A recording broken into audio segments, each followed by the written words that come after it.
Welcome back to the deep dive. We dig into the source material so you don't have to. Today, we're tackling a really big name in the U.S. tower sector, Constellation Energy, ticker CEG. That's right. And the big question really is this.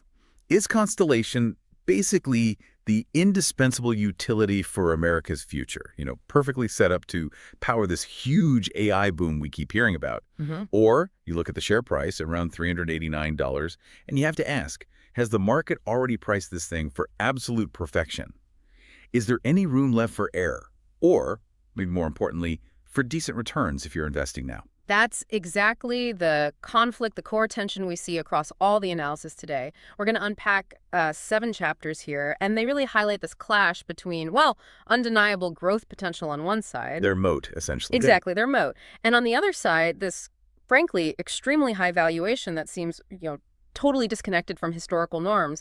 Our job today is to figure out what fundamental drivers the market is actually betting on to justify that kind of price tag. Okay, and just before we dive in, remember you can get the full research breakdown for this stock, plus nearly 500 others covering the whole S&P 500, by joining Stock Analytics AI. It's just $4.99 a month. Great value there. And for members, just a heads up. Next up, we are tackling the NASDAQ 100 exclusively for you. Plus, if there's a specific stock you want us to cover, just drop the ticker in the comments. We'll get a deep dive turned around for you, just like this one. All right. So let's jump right in. Let's start with the basics, the structure of the business itself. Okay, first chapter, foundational stuff. Let's talk about Constellation's integrated structure. They're not just a power producer, are they? No, not at all. It's an integrated model. They generate the power, and then they also sell it directly, both wholesale and retail. This gives them essentially 3 main ways to make money. Right. First is straightforward wholesale energy sales, selling big blocks of power onto the grid. Second, and this is key for stability, I think, is retail energy supply. They've got about 2 million customers overall. 2 million. Okay. But here's the kicker. 3/4 of the Fortune 100 companies are their clients. Wow. 3/4. That's huge. It's incredible. That signals really strong commercial relationships, stickiness. And then third, they do energy management and consulting, basically helping those big corporate clients manage their energy risk and meet sustainability goals. That Fortune 100 list is definitely impressive. But the core of the bull case, the real differentiator, that has to be their generation assets, right? Yeah. What's their main competitive advantage, their moat? It comes down to 2 things, really. Scale and clean power. They are the single largest producer of carbon-free energy in the entire United States. The largest. Yep.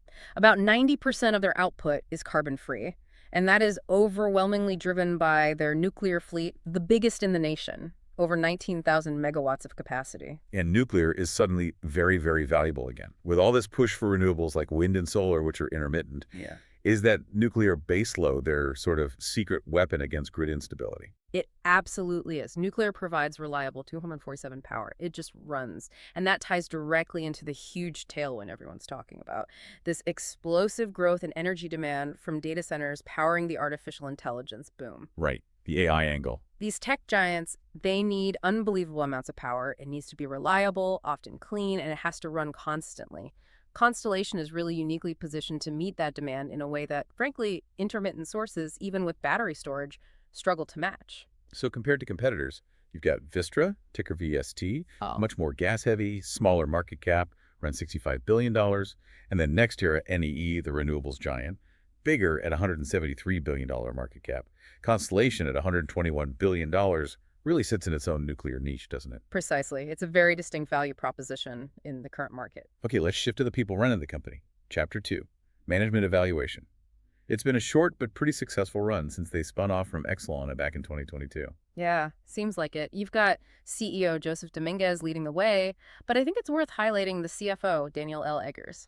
Okay. Well, his background is quite impressive. He was a top-ranked utility analyst before joining, and he's won Best CFO awards twice. That brings a lot of financial credibility, especially for a company making big bets. And their strategy for spending money, their capital allocation, it seems very focused, very disciplined. It does. They're really focused on getting more out of what they already have, things like nuclear uprates, basically squeezing more power out of existing plants.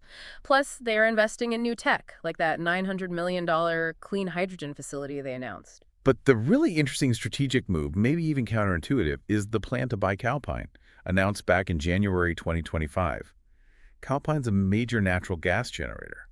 Why would a clean energy leader buy gas plants? Yeah, it seems odd at first glance, doesn't it? But I think you described it well earlier. It sounds like pure pragmatism. Okay.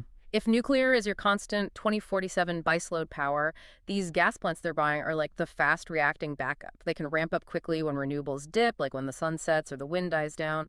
So it helps them guarantee reliability for those big contracts. Exactly. It lets them offer a complete package. Reliable baseload from nuclear, plus quick backup from gas to handle the fluctuations from renewables.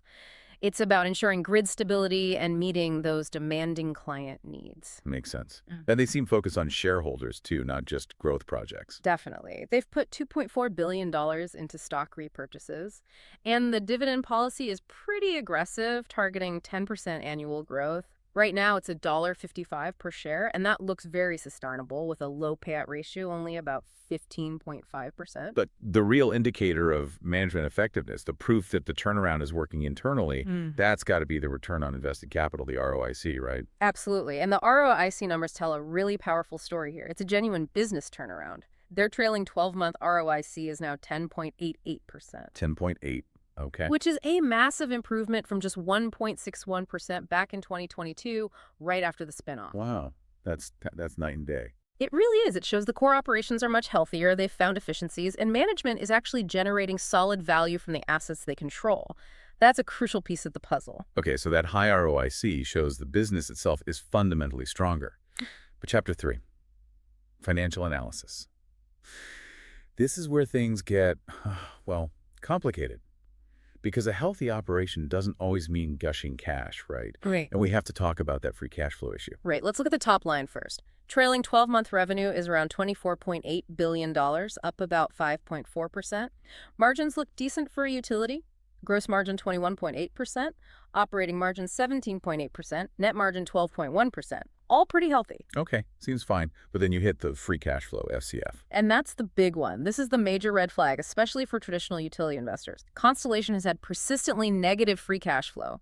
The TTM number is negative. Which normally screams troubled company, right? Or maybe burning cash on growth that isn't paying off yet. Yeah. So why isn't the market punishing them for what looks like, on the surface, a really bad cash flow situation? It's what you might call a faith trade. The market seems to be interpreting this negative FCF completely differently, not as a sign of failure, but as strategic investment. Heavy capital spending, CapEx, that's needed now for future high-margin growth. So the spending on nuclear uprates, the hydrogen facility, the market sees that as planting seeds. Exactly. Planting seeds that are expected to yield massive future cash flows, specifically from these long-term, high-value contracts they're signing or expected to sign with tech giants like Microsoft, Meta, you name it. The negative FCF is seen as a temporary, necessary phase before a huge payoff. Okay, that requires a lot of faith. But it helps that their balance sheet looks like it can handle this period of heavy spending, right? It does seem capable. The debt-to-equity ratio is quite manageable at 0.62. And their current ratio is solid, 1.48. That means they have about $1.48 in short-term assets for every dollar of short-term liabilities. So liquidity looks okay to manage this CapEx phase. Which brings us right back to that core conflict we started with, valuation. This is where the story gets really stretched. Absolutely. Let's break it down. First, relative valuation. Look at the price-to-earnings ratio, the PE. Constellation's is around 40.6. 40.6, wow. Yeah. That is way higher than its peers. Vistra is closer to 31.4. And it's dramatically higher than Constellation's own historical average PE. The market is, without a doubt, valuing this like a growth tech stock, not a traditional utility. But then you look at the other side, intrinsic valuation, using standard educational discounted cash flow or DCF models, which rely on projecting future cash flows. What do those tell us? Well, this is where the alarm bells ring. Based on those models, the estimated intrinsic value range for CE is somewhere between, let's say, $251 and $314 per share. Okay, $251 to $314 compared to the current price around $389. That's a huge gap. It's a massive premium the market is currently paying over that calculated intrinsic value range. And understanding why the market is willing to pay that premium is key. Right, so we've got the solid fundamentals, the turnaround story shown by ROIC, but this enormous price premium and negative cash flow needing justification. Exactly. So now let's dive into what the market thinks about all this and look at the potential red blocks ahead. All right, moving into part 2. We need to understand the market's view. Chapter 4. Market sentiment. Given that huge valuation premium, the sentiment must be pretty positive, right? Overwhelmingly positive. It has to be to support that price. Wall Street consensus is basically flashing green everywhere. You're seeing almost exclusively buy or strong buy ratings. The average brokerage recommendation, or ABR, is 1.81, which is very aggressive. What about price targets? Are analysts actually projecting even higher prices?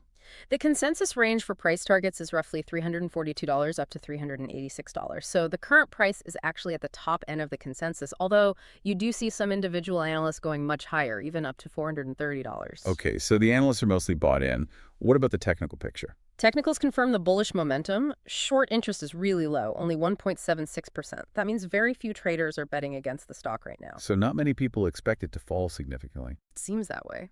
And the stock itself is trading comfortably above key technical levels. Its 50-day moving average is around $373, and the longer-term 200-day average is about $359. Trading above those is generally seen as a bullish sign. So putting it all together, analyst ratings are strong, technicals look bullish, all the market signals seem positive. They do, but that just reinforces the core conflict, doesn't it? Every market indicator says go, but those intrinsic valuation models we just discussed are screaming caution. Yeah, it feels like when the consensus is this strong and the price is already this high, how much more upside can realistically be left? Is all the good news already baked in? That's the critical question. That bullish sentiment is fully reflected, maybe even over-reflected in the current share price. Any kind of disappointment, maybe a delay in those big AI contracts materializing, or an earnings miss could cause a really sharp pullback because the intrinsic models suggest the fundamental value is much lower. Okay, so sentiment is sky high. Let's look at who actually owns the stock. Yeah. Chapter 5. Ownership structure. Who's holding CEG? Well, the most striking thing is the incredibly high institutional ownership. We're talking about roughly 83% of the shares being held by large institutions. 83%, that's huge. It is. It signals really strong conviction from, the so-called smart money. The top holders are the usual giants. Vanguard owns about 12.3%, Capital Research has 10.4%, BlackRock holds 7.2%. These big players are definitely betting on the nuclear and AI story. Okay, high institutional ownership is often seen as a good sign, right? Yeah. Sophisticated investors believe in the company. It can be reassuring, yes. But there's a flip side to that coin. When ownership is that concentrated among institutions, you start to wonder if it's become a crowded trade. Meaning, if 83% of the stock is already locked up by these big funds, who's left to buy and push the price even higher? It potentially limits the upside if there aren't many new buyers coming in. It makes you wonder if the easy gains are already gone for, say, retail investors getting in now. That's a fair point. We also need to touch on insider activity. Are executives buying or selling? We are seeing more insider selling than buying over the past year. And notably, CEO Joseph Dominguez sold about $35 million worth of stock back in February 2025. Okay, $35 million is a significant chunk. Yeah. How should we interpret that? Well, the standard explanation, and it's often true, is that these sales are typically part of pre-planned trading schedules, often linked to executive compensation, stock options vesting, or just diversification. Execs need cash, too. Right, the usual caveats. But you still have to ask the question, especially when the stock is trading near $390, close to all-time highs. Do top executives usually sell large amounts if they genuinely believe the stock is about to jump another, say, 50%? It adds a little layer of uncertainty. Bigger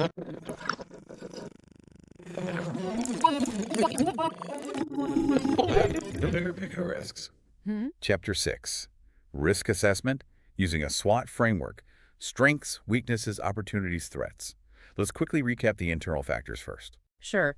The key strength, as we've discussed, is that dominant nuclear moat, combined with that impressive turnaround shown by the high ROIC.